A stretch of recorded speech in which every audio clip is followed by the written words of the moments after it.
Hey. Time for another out of this world story from our space.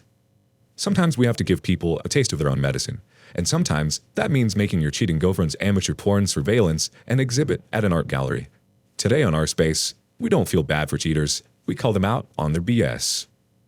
Hi guys, I've been reading some of the posts here, and I thought to share mine too. My name is Aaron. I'm 32 years old, and I used to work for customs. For those who don't know what that is, it means I dealt with clearing imported and exported goods moving in and out of the country. It's a really stable and well-paying job, so I was financially unbothered and led a generally comfortable lifestyle. However, because of the nature of my job, I rarely ever had time to do the normal stuff people do with their time and money. I mostly rotated between work and home, so barely had time for women and relationships in general. I met Sarah by accident. We bumped into each other on the road and sort of hit it off from there. Granted that I almost stumped on her chihuahua. We met up a few more times after that day, and the following month we started dating.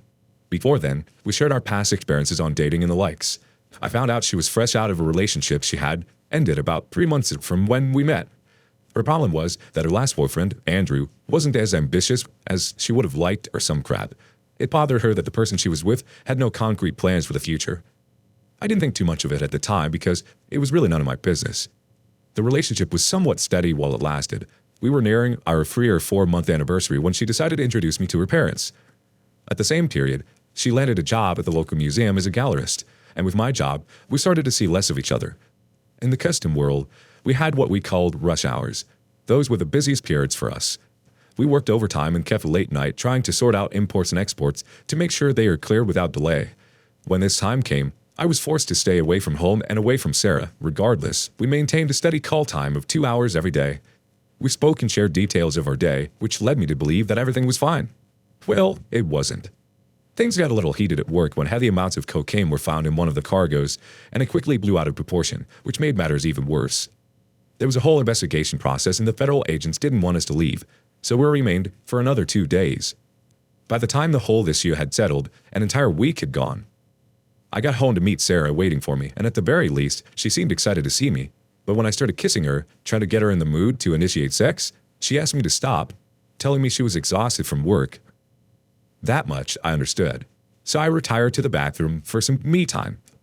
While I was busy, my eyes caught up to the compartment where I kept my contraceptives. I started stocking up ever since I started dating Sarah. While we were sexually active, we still wanted to remain safe. I looked at the condoms and counted. One of it was missing. I thought that was weird because I remembered her stacking a fresh batch earlier in the week, and I clearly had not had sex with Sarah since then. So I didn't understand how one could have been missing. Still, I dismissed it and concentrated on finishing first. But by the time I was done, I was too exhausted to even think about it, so I went straight to bed. Everything basically returned to normal after that. We were in a good place and we were happy. One day, I decided to spice up our relationship by doing something very impulsive. Actually, the thought came to me on my way back from work. There was this boy that had a small kiosk where he sold newspapers. Everyone knew he sold weed, and the newspaper thing was a cover-up for the entire operation. Upon seeing him, I decided to do something I hadn't done since college. I bought weed. I knew Sarah would be down for it. She was almost always impulsive and liked to live in the moment. And for a hot second, I thought that was the best thing about her. Well, I was wrong. Impulsiveness is not a trait you want your girlfriend to have, not if she's extremely attractive and is a borderline sex freak. So I got home and suggested the idea of sharing a blunt, which she gladly agreed to. At the end of the first blunt, I realized that the strain I bought was a lot stronger than what I was normally used to, and I tried to warn Sarah to be careful, but she was already gone, which was fine because we ended up having another mind-blowing sex. Once we were done, she fell right asleep. I was still reeling in the high when her phone beeped once, twice, then fell silent again. After a while, the beeping started again, and I was going to ignore it until I saw Andrew's name pop on her phone. I wasn't too sure about the details of her last relationship, but I was sure I had heard her rant to me about a certain Andrew.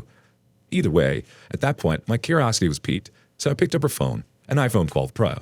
Unfortunately, I couldn't see what the messages were about from the notification bar, and I didn't know what her passcode was, so I couldn't unlock it. I admit, for someone who was supposed to be her boyfriend, I acted way too nonchalant about it. For some reason, I trusted her, and I didn't even as much ask her why her ex was texting in the middle of the night. Fast forward to 2 months after, Sarah came back from an exhibition at the local art gallery, very excited to share everything she had seen. I was home all day and prepared the both of us dinner. Over food, Sarah showed me images from the event while giving a rundown of the art style, the medium used, and a bit about the painter or artists. I was scrolling to her phone when she left to attend to knock on the door. I think she had a delivery she had to attend to or something. Anyways, her phone was still with me, and I was looking through the pictures when another text from Andrew popped on the notification bar. At first, I didn't want to check it because, well, I valued privacy and I didn't want to be a hypocrite. But in a matter of seconds, about 5 texts came in. Yeah, I could. I didn't think we would back here doing this. You never should have left. I kind of feel bad for the little guy, you know? Anyways, when would you be coming over to see me again? The odd thing about everything was that the rest of the chats were cleared, so I naturally became suspicious. I cleared the messages from Andrew too, and when she returned to the dining table with a bottle of champagne, I pretended like nothing was up and handed her back her phone, even commenting on some of the art pieces that I liked, even though I couldn't give a crap less about it at that point. I was infuriated, but at the same time, I didn't want to jump into conclusions, so I held on and watched. My attitude towards her became cold, and one day, she called me out on it, telling me that I had changed. I apologized and told her the stress of work was getting to me. I then told her I had to travel for the weekend to go see my parents in Arizona. Pretending to be polite, she asked if she could follow me, but I told her it was for a family emergency and that when the time was right, I would take her to see my parents. In reality, my parents lived abroad in the Dominican Republic, but she didn't know that.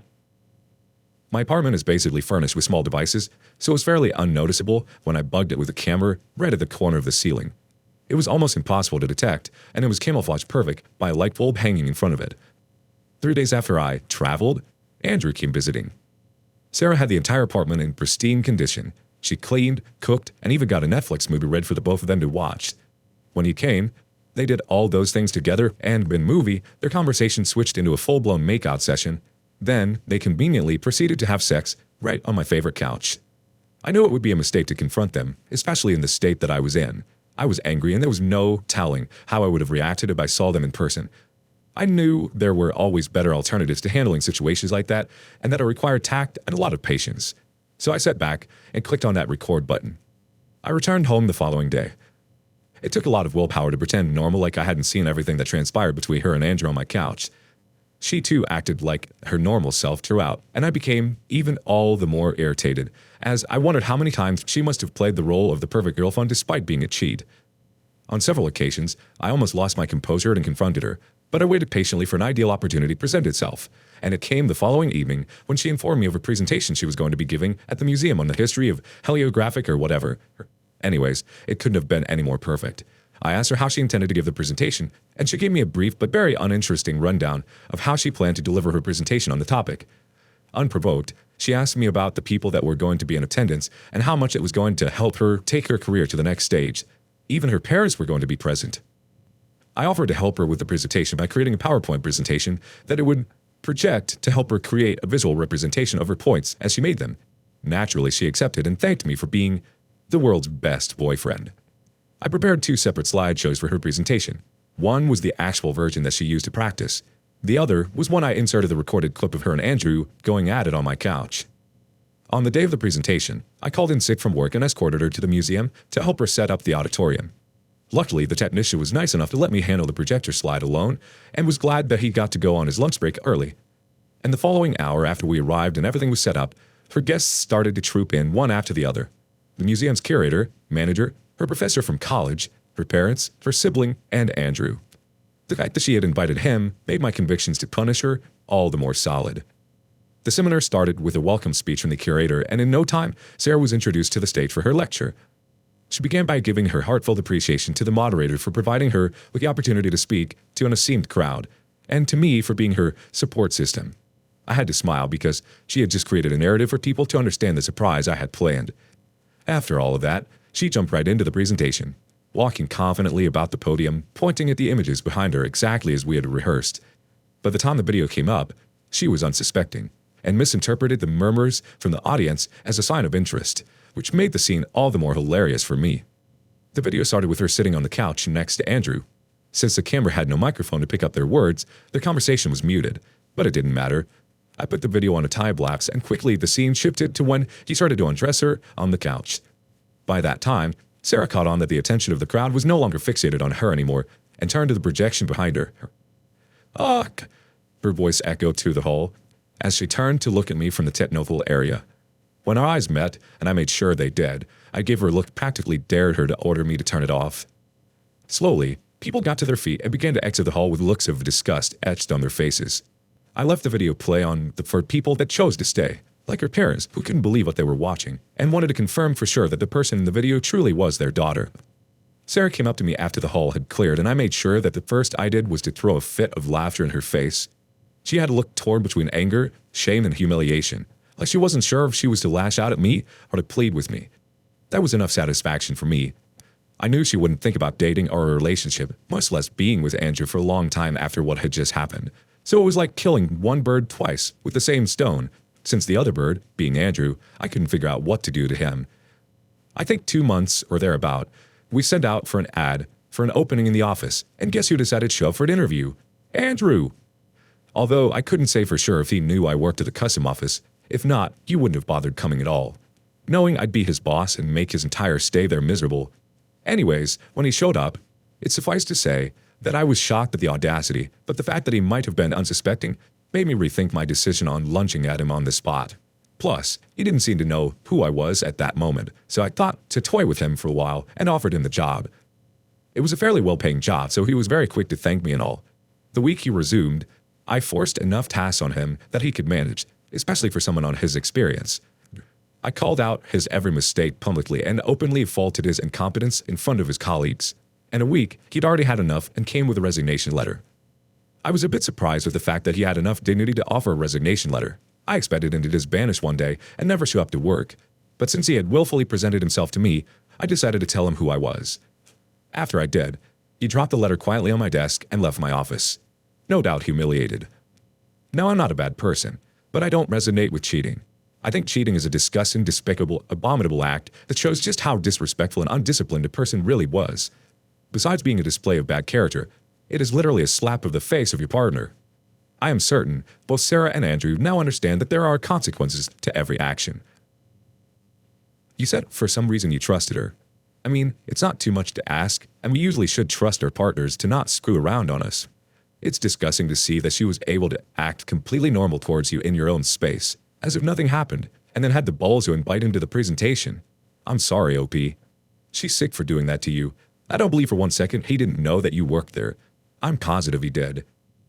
It was probably his one last act to see if he could get the upper hand on you, like he seemingly did with your ex. Joke's on him. You can play that game. I'm glad you did what you did. He didn't deserve 1 ounce of your respect. How can anybody take anyone that seriously? You're also right about cheating. It is disgusting, despicable, and abominable. And for her to go back to a guy who didn't work out to begin with, that I'll never understand. What do you think? Thanks for joining us today on Our Space. Like and subscribe and hit that notification bell so don't miss out on our next video. We'd hate for you to miss it. Until next time.